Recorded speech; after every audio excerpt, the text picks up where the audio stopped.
Chères internautatrices et chers internautateurs, amateurs de papotage, de discussion à bâton rompu, bienvenue dans cette Trick TV où nous allons tenter une petite discussion avec Monsieur Bertrand, qui est l'unique et seul représentant d'une petite maison d'édition qui répond du nom de Banquise, Banquise Édition. Comment vas-tu bien, Bertrand? Ça va, merci.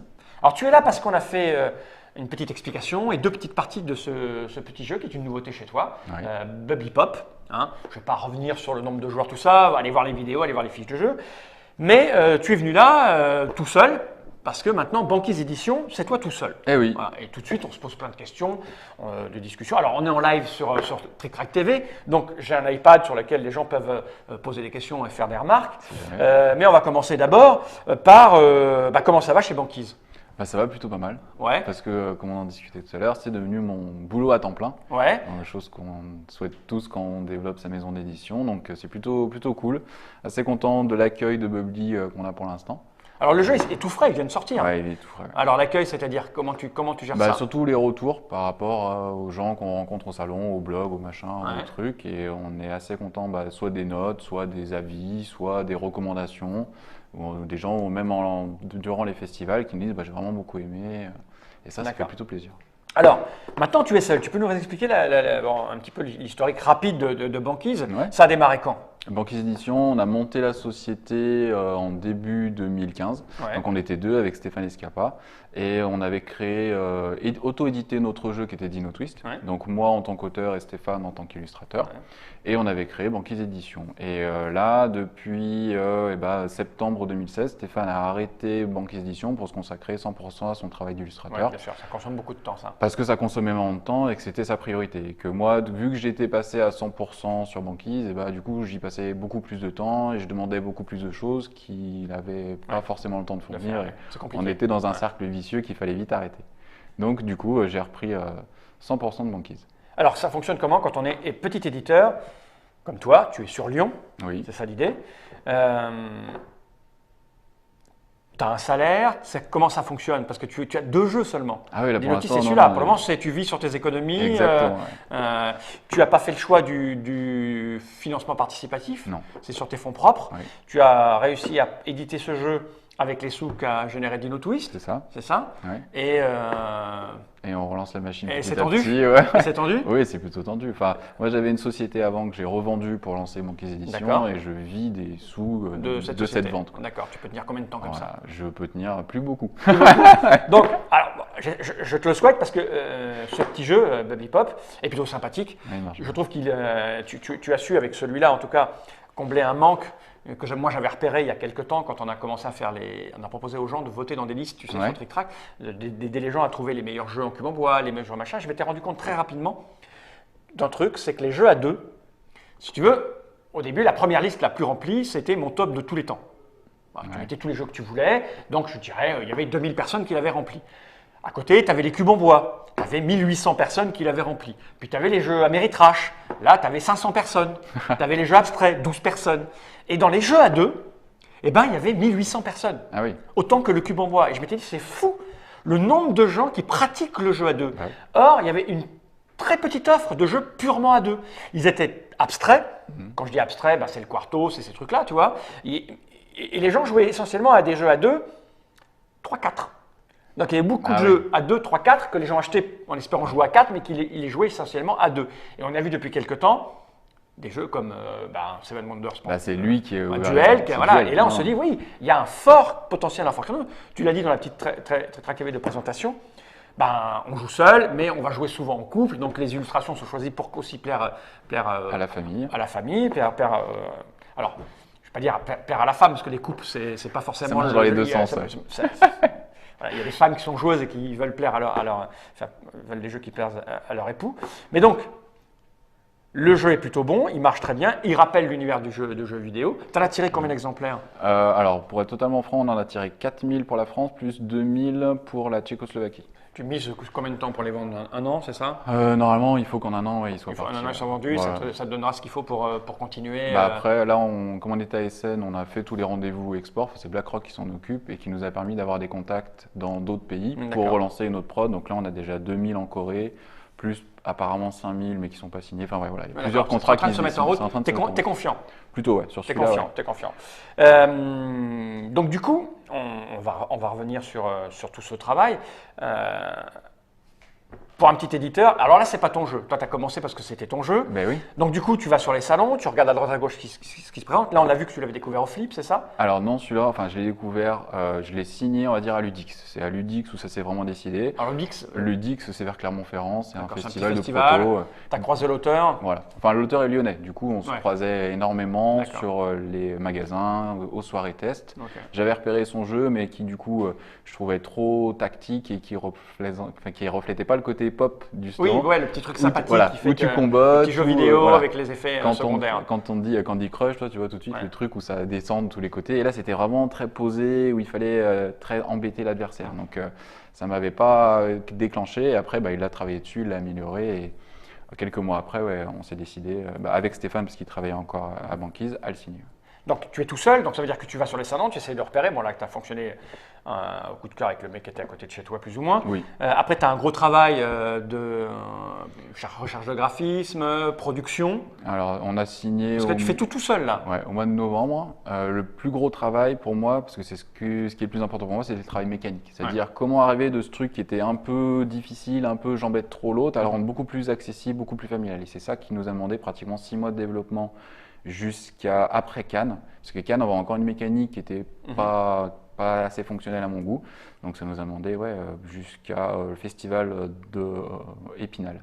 D'accord. Épinal, où vraiment on a eu les règles finales. Et une fois qu'on a eu ça, là on a lancé tout le travail graphique avec l'illustrateur en disant voilà, nous on voudrait quelque chose qui aille aux gamers, mais qui aille aussi aux enfants, mais qui aille aussi, comme on discutait, à l'épouse ou à l'époux, où tout le monde puisse s'y retrouver, pas quelque chose de clivant avec de l'espace ou avec des trucs trop geeks, et qui soit le plus ouvert possible.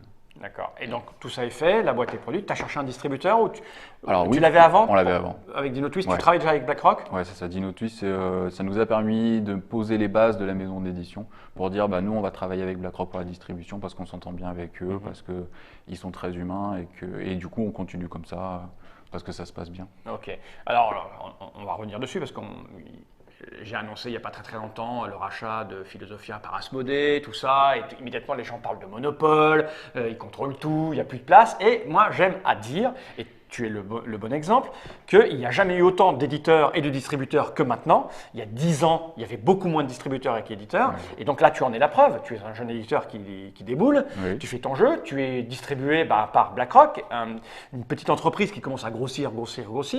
Donc voilà, cette histoire de monopole, c'est un peu du flan et du pipeau, parce que BlackRock sont des gens sympathiques, qui font un bon travail, qui vont occuper un endroit où effectivement, comme tu dis, tu te sens plus proche humainement d'eux, parce que tu as l'impression qu'ils sont moins gros. C'est vrai, par rapport à un gros comme Asmodée, ils sont là. Donc voilà, cette histoire de monopole, moi, me paraît, je ne sais pas ce que tu en penses, toi, de ton côté, me paraît un peu hallucinante. Mais moi, j'ai mon point de vue BlackRock, donc je vais te dire, moi, ce que j'aime chez BlackRock, c'est que je peux appeler Johan au téléphone, j'ai son portable, je l'appelle, on discute, et il n'y a aucun problème là-dessus. Après, ils font un super boulot en France, clairement. À l'export, ça est en train de se développer, et ils sont en train de, comme tu dis, monter.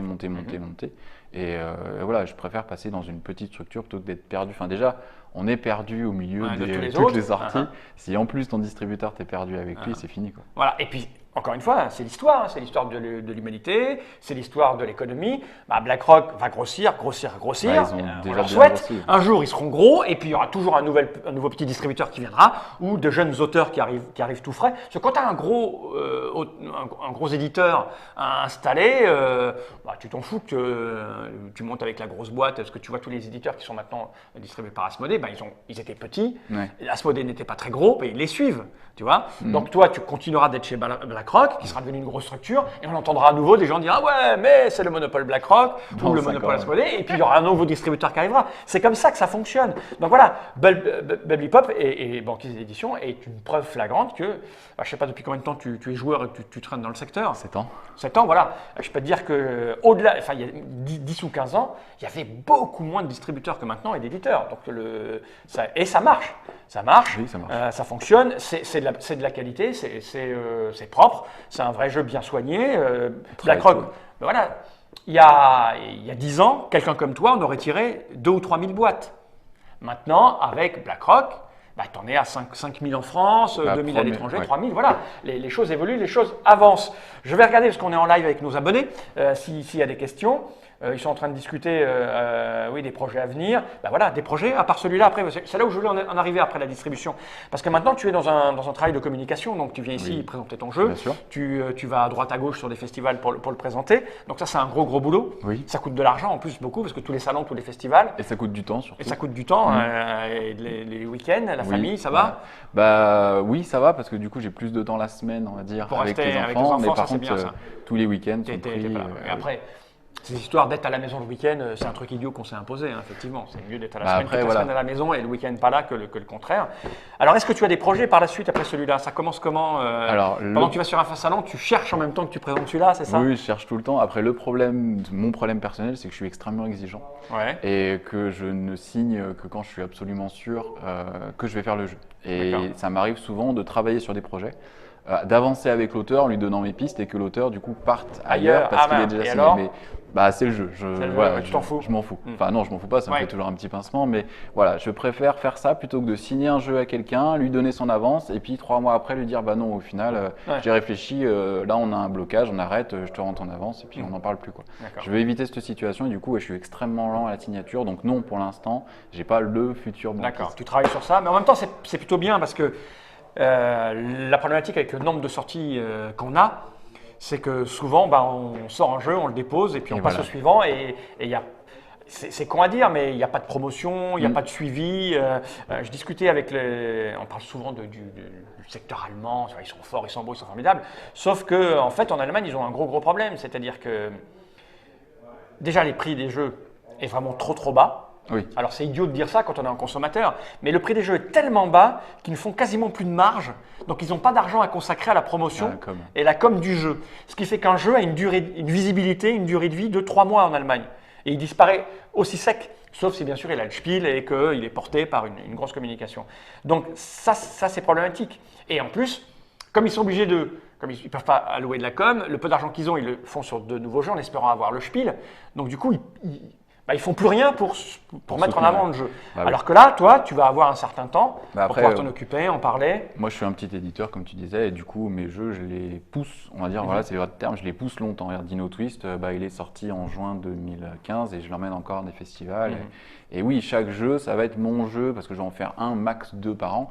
Et du coup, je vais tout mettre là-dessus, que ce soit en termes de travail éditorial ou en termes de com, et surtout en termes de présentation en festival. Ok.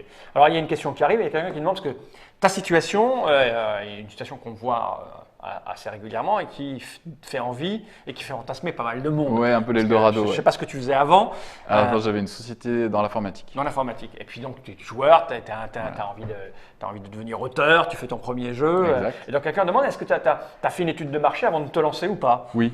Alors, ça fonctionne comment? Bah, du coup, j'en discute pas mal avec d'autres éditeurs lyonnais, parce qu'on traîne tous ensemble. C'est-à-dire que c'est une grosse ville et voilà. c'est une ville Et puis, même- historique pour le jeu. Il y a énormément Même d'auteurs. Annecy, même, enfin, Ouais. toute la région Rhône-Alpes, on est pas mal de gens à travailler dans le secteur.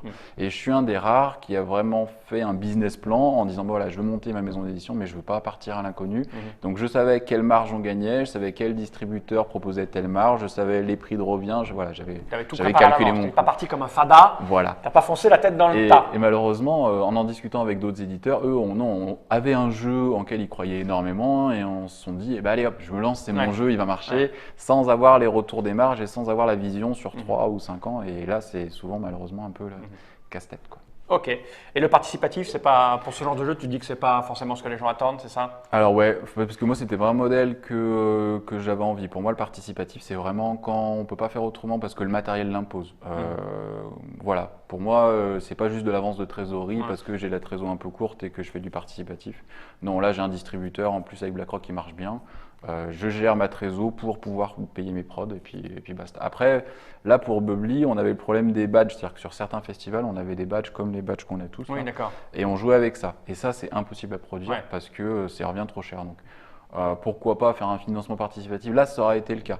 Mais j'ai préféré enlever les badges et passer par le circuit classique voilà, parce que c'est vraiment que cette contrainte matérielle qui me forcera à aller là-dedans. Ok. Et personnellement, en tant qu'auteur, T'en as sous le coude ou pas? Alors moi j'ai un carnet d'auteur qui est rempli d'idées, Ouais. mais j'en suis à la phase où c'est les idées, tu vois. D'accord. Je pousse pas plus loin la mécanique, non, j'ai déjà assez de travail comme ça sur le travail éditorial pour proposer mes jeux. Et puis je veux m'écarter de ça. Je savais que mon premier jeu c'était à moi et illustré par Stéphane. Je savais que le deuxième ça serait ni de moi ni illustré par Stéphane. Le troisième je pense pas qu'il sera de moi non plus parce que là j'ai pas vraiment le temps d'y consacrer l'énergie nécessaire. Ok. Bien, j'espère que ce genre de petite discussion vous intéresse. Quelle est l'histoire du logo? Ah oui, le logo, on va peut-être le regarder, il est là. Il y a une histoire pour ce petit logo, c'est des petits pingouins sur Bah une oui, banquise. Pourquoi c'était- banquise et pourquoi les petits pingouins? Alors, Banquise Édition, parce que quand on a commencé à chercher le nom de la société avec Stéphane, on cherchait quelque chose qu'on avait en commun.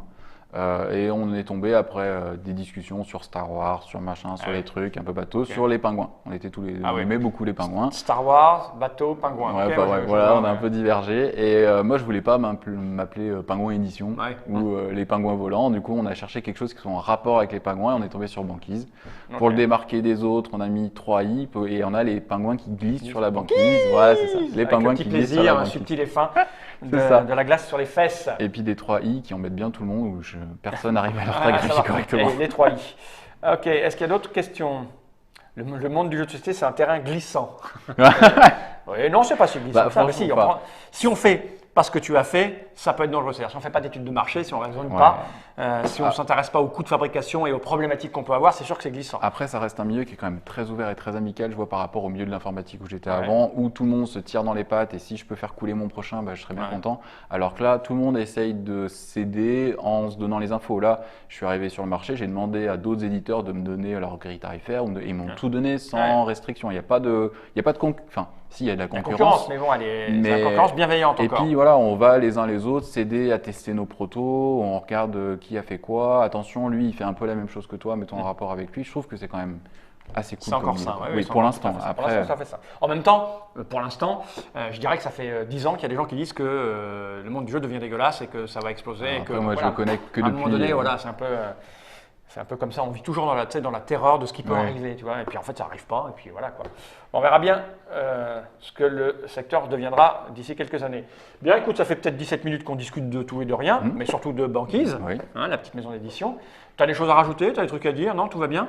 Non, ouais, après, je veux dire que oui, enfin, tu dis que ça devient de plus en plus difficile, mais oui, moi, je le vois juste par rapport à Dino Twist, Ouais. qui était beaucoup plus facile de mettre en avant en termes Ouais. de com, alors que celui-là, eh ben, je vois qu'on galère vachement Ouais. plus à le mettre sur le devant et faire qu'on en parle et qu'il y a de plus en plus de sorties et Tu penses que c'est dû à quoi ça? De plus en plus de sorties? Et ou- puis au timing de sortie, je pense. Ça, c'est Ouais. super important parce que nous, on l'avait lancé en juin. Et en juin, il y avait PEL, il n'y avait pas grand-chose. On avait pu communiquer. Là, on est arrivé à Essen avec tout le Ah monde oui, qui oui, communique oui. à Essen. Et C'est là je que tu te mais- dis, ça devient. Et oui. Avant, Essen était une priorité pour les dates de sortie de jeux. Ouais. On a vu un petit glissement pour un certain type de jeu proposé à la Gen Con aux États-Unis, qui est au mois d'août, donc c'est un petit peu avant.